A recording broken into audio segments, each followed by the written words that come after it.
మనసుని గట్టిగా గట్టిగా చాలా గట్టిగా స్పృశిస్తూ చేసిన సినిమా ఇది.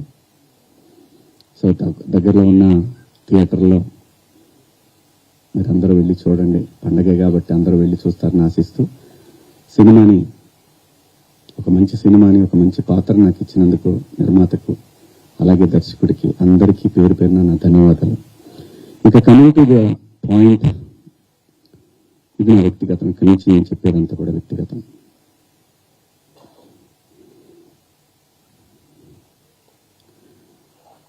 నాకన్నా ముందు చాలా మంది గొప్ప గొప్ప జర్నలిస్టులు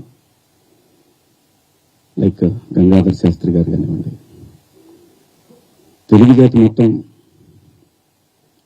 వాళ్ళ మాటల్ని వింటూ సంస్కృతిని ముందుకు తీసుకెళ్లాలనే ఆరాటంతో పనిచేస్తున్నటువంటి చాగంటి కోటేశ్వరరావు గారు, అలాగే గరికపాటి గారి ప్రవచనాల్లో స్త్రీ పట్ల స్త్రీకున్న ప్రాముఖ్యత, వీటన్నిటి గురించి వాళ్ళు మాట్లాడే సందర్భంలో చాలా మంది చాలా మాట్లాడారు.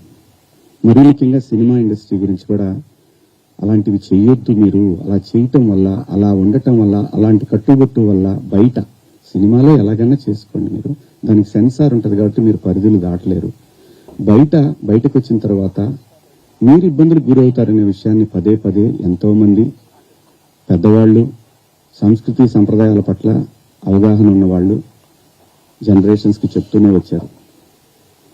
నేను అలా మాట్లాడటానికి ప్రధానమైన కారణం ఏంటంటే, మేనూమాల్లో నిధి అగ్రవాల్ తను పడ్డ వేదన, తన కారులోకి వచ్చిన తర్వాత తను ఎంబ్రాసింగ్ గా ఎలా ఫీల్ అయిందో అది నా మైండ్ నుంచి పోలేదు. వారం రోజులవుతున్నా నా మైండ్ నుంచి పోలా. ఆ తర్వాత ఇమ్మీడియట్ గా సమంత గారి మీద, తెలుగు సినిమాలో నేను ఈ ఇండస్ట్రీకి వచ్చిన తర్వాత 90% ఆర్టిస్టులు, ఫీమేల్ ఆర్టిస్టులు ఎప్పుడు కూడా లైక్ రమ్యకృష్ణ గారు కానివ్వండి, జయసుధ గారు కానివ్వండి, విజయశాంతి గారు, వీళ్ళు కట్టుకున్న శారీస్ మీద, వీళ్ళు వేసుకున్న డ్రెస్సుల మీద షాపుల్లో అమ్మేసేవాళ్ళు అనమాట. నేను ఎవరిని ఈ డ్రెస్సులు వేసుకోండి, ఆ డ్రెస్సులు వేసుకోండి, మీరు కప్పేసుకోండి అని నేను చెప్పలేదండి. నేనేవాడిని చెప్పడానికి? సమాజంలో ఏ రుగ్మత వచ్చినా కానీ సమాజం సినిమా వల్ల చెడిపోతుంది, మీరు వేసుకునే డ్రెస్సుల వల్ల చెడిపోతుంది, మీ సినిమా వల్లనే ఈ ప్రపంచం నాశనం అవుతుందనే మాటలు వింటూ ఉన్నాం కాబట్టి తరచు ఇక్కడే బతికి, ఇక్కడే నా కుటుంబాన్ని ముందుకు తీసుకెళ్తూ, నా పిల్లల్ని చదివించుకుంటూ, ఇక్కడిచ్చిన డబ్బులతో చదివించుకుంటూ, సినిమాని ఎవరు అనకూడదు అనే పంతాలో మనం ఎందుకు వాళ్ళకి అవకాశం ఇవ్వాలనేటటువంటి ఆలోచనతో నేను ఆ సందర్భంలో వచ్చిన మాటలు నాకు ఇప్పటికి కూడా నాకు నమ్మబుద్ధి కావట్లేదు. నేను ఆ రెండు పదాలు నాకు ఎందుకు వచ్చినాయి. ఇందాక నేను గమనించిన మిత్రులకి నేను నా ఫోన్లో ఉన్న మెసేజ్లు చూపించాను. ఏమని? ఫస్ట్ నేను అపాలజీ చెప్పింది నా భార్యకి. వెంకట గారు మీరు చూశారు కదా, ఎన్ని గంటలకండి? నైట్